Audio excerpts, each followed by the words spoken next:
మాట్లాడవేంట్రా? ఒరే, నా బిడ్డను పొట్టన పెట్టుకున్నారు కదరా, మీరు నాశనం అయిపోయారు. మంచి నీళ్ళలో సారా కలుపుతారా? ఇలా ఎంత మందిని పొట్టన పెట్టుకుంటారా? అమ్మంటున్నాను నిన్ను కాదు. చెప్పరా, మినరల్ వాటర్ బాటిల్స్ లో సారా ఎందుకు కలుపుతున్నావు? నన్నేం చేయమంటారండి? మీ యజమాని అప్పాజీ సప్లై చేసే బాటిల్స్ లో సగం బాటిల్స్ పైన దొంగ సారా సప్లై చేస్తున్నాడు. పొరపాటు నా వీడికి బాటిల్ వెళ్ళినట్టుంది.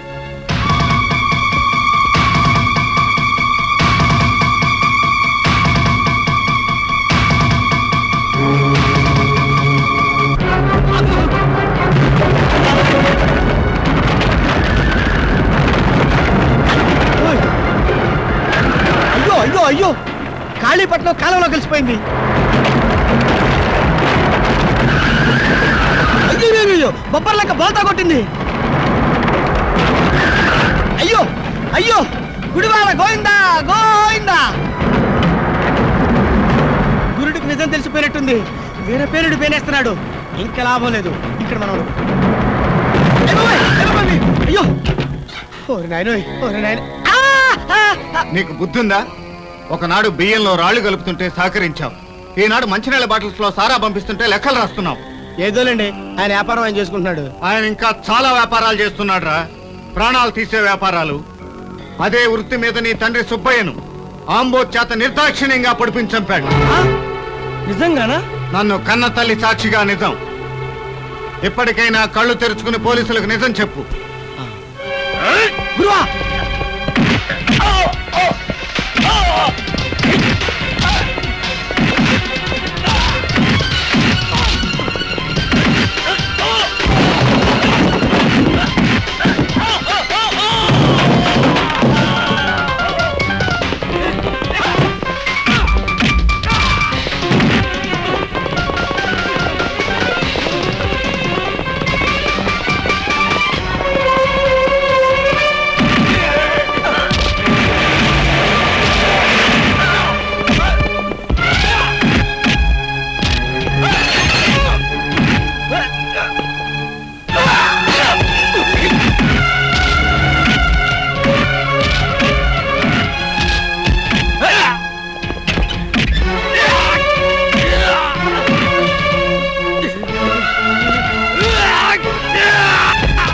శుభమా అంటూ రఘురామ ఇంటికి పిల్లని చూడటానికి పెళ్లి చూపులుగా బయలుదేరితే మధ్యలో వీడెవడండి ఇలా పడికొట్టుకుంటున్నాడు?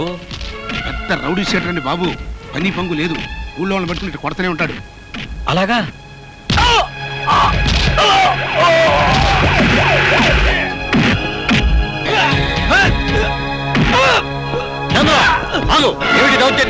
దౌర్జన్యమా? ప్రాణాలు తీసేవాళ్ళు దేవతల్లాగాను నేను దౌర్జన్యకారుడుగాను కనిపిస్తున్నానా? ఈ రాణి మినరల్ వాటర్ ఫ్యాక్టరీలో దొంగ సారా సరఫరా చేస్తున్నారు.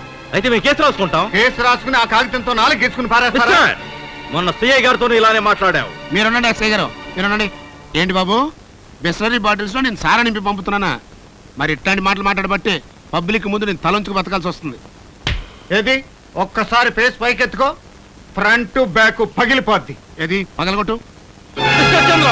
ఈ కేసు నాడు సిఐ గారికి అప్పు చెప్తాను. నీ ఇష్టం వచ్చినట్టు ప్రవర్తిస్తే నేను స్టేషన్ తీసుకువెళ్ళవలసి వస్తుంది. చంద్రంబాబు, కేసు సిఐ గారికి వెళ్తుంది కదా, నువ్వు త్వరగా ఇంటికి వెళ్ళు. అవతల మీ చెల్లెలి పెళ్లి చూపులు పూర్తవుతున్నాయి.